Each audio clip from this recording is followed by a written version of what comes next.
Thank you, Michael. This brings back a couple memories I've got. My stepson's a career Marine. He's had 5 combat tours.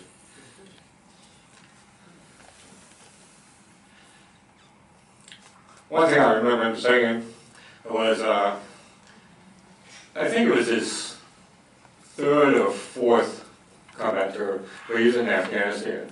And he says, these people are trying to kill me. Not quite sure what caused that, but it might have been because his vehicle he was in has been blown up 5 times. Of course, he has PTSD, he has traumatic brain injury, he has short memory loss, and he's still active duty.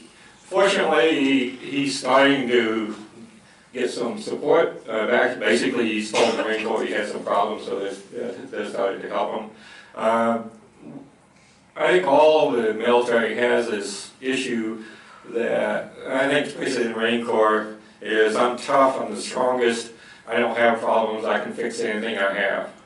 And I think one of the biggest things is, unfortunately, the Medical Association, to me, misdiagnosed what PTSD is. It's not a handicap, it's actually an injury, and it should be treated as such, not the way they currently treat it. I think it's starting to turn around, but I think we pretty much all have it. Like Kevin says, even the family members have it.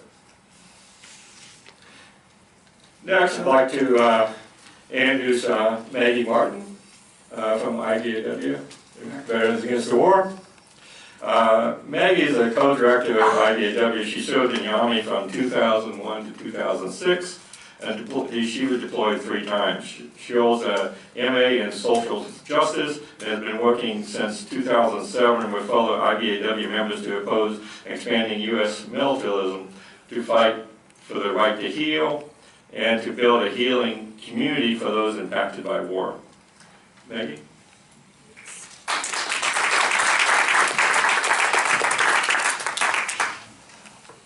As soon as Michael started to wrap up, I felt my heart rate go up and start to get sweaty, but I'll try and keep the self-deprecating remarks to a minimum. I have a long list if y'all are interested.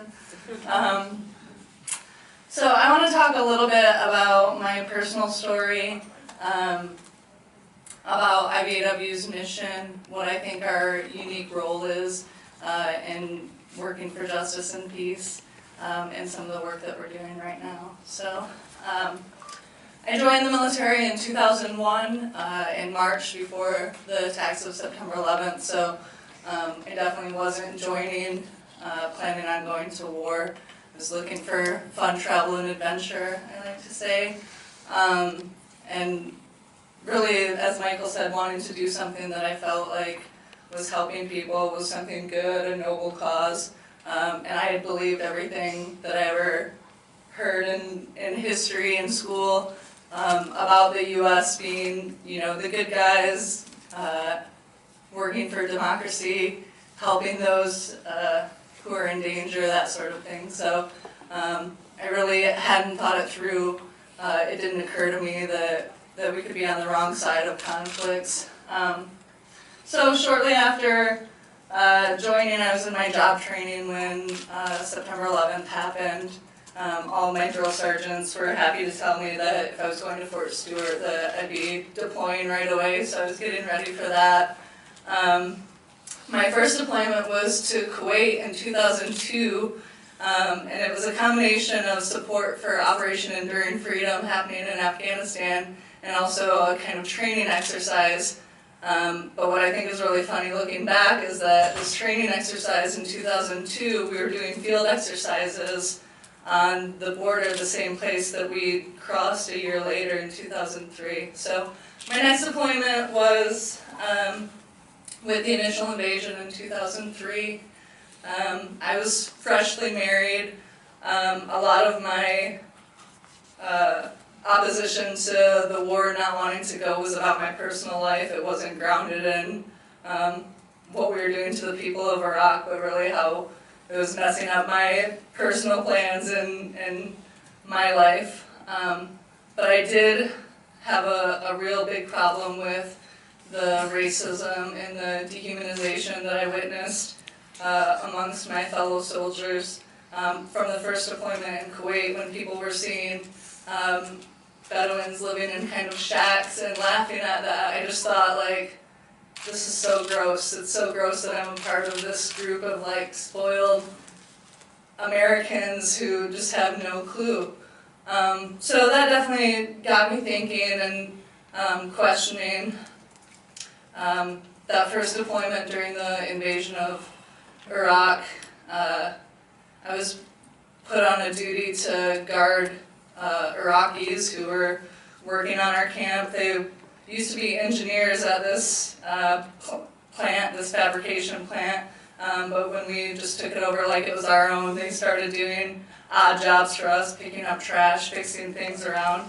And I had to guard these people every day, and I was happy with that duty because I thought they were really interesting people, and we had great conversations every day. Every day we ate lunch together, and they would lay out a sheet of cardboard, and everybody would sit in a circle, and everybody would get out what they brought from their home that day, and somebody would start passing around bread, another person would be cutting up cucumbers, somebody would be cutting up tomatoes, and we'd put it all in this bread, and it was so delicious. And I felt closer to them than I did to the people that I served with. And it was really, when we left each other, I felt very sad to be leaving my friends, and I wonder all the time what's happened to them, what's happened to their families and their kids. So that was the beginning of my transformation. I deployed another time to Iraq in 2005. It was a much different experience. I never left my camp. The only Iraqis that I ever saw were being brought on by the truckload and for real guarded all day long, you know, basically at gunpoint while they were building up our infrastructure on the camp. And so, a continuation. I also was stop-lost for that deployment, which means involuntarily extended. I thought that I was going to be getting out of the military, but instead I got stuck in, sent over again, and I was really pissed off. But again, it was really about my personal life more than a deeper analysis. So I finished my time unhappily. I got out in May of 2006. Started going to school, got a job. The next summer, I was in Chicago at Lollapalooza, and Eddie Vedder was on stage, and he had Thomas Young, and he was talking about the body of war, and he was talking about Iraq veterans against the war. And I was like, wow, it never even occurred to me that a group like this could even exist. When I was in Kuwait getting ready to invade Iraq, I had no idea that there was a massive anti-war movement happening simultaneously, you know, in the military, on the TV screens that are in the chow halls and in offices. It's all Fox News or Armed Forces Network, which is pretty similar stance to Fox News. And at that point, I didn't even know that was crazy news. It's not a very good way to put it. So, back to finding IDAW in 2007. I joined. I was like trying furiously to find other members, to find a local chapter, to get connected. The first time I got a chance was like 5 hours away in Florida. Some people were getting together for a little peace vigil, and I was like, yes, I'm going. So I was so excited to go meet other members. And really just immediately felt a bond with people and felt like this is the community I want to be in. I had the opportunity to attend the Winter Soldier hearings in 2008, and that really changed my life and solidified not only that these were my people, but also that I'm going to be in this fight and that I'm going to do something about my participation and try and fight back. So. I've been with IBAW since then. Since 2011, I've been a staff person. a field organizer, organizing director, and now I'm co-director with Matt Howard, and our third staff person, Aram, works in our office. We have a very small crew, but we have a lot of great members across the country, and hopefully we'll continue to do great work together. So I share a little bit about my story because I want to talk about personal transformation. And IBEW's mission is to build a veteran and service member-led movement to end militarism by transforming ourselves, military culture, and our society. And I really, really, truly believe in the individual transformation. And I think myself am proof and am an example of how personal transformation can come about. And I've seen it throughout our organization, throughout all the people who have said IBEW's not only changed their lives, but also saved their lives.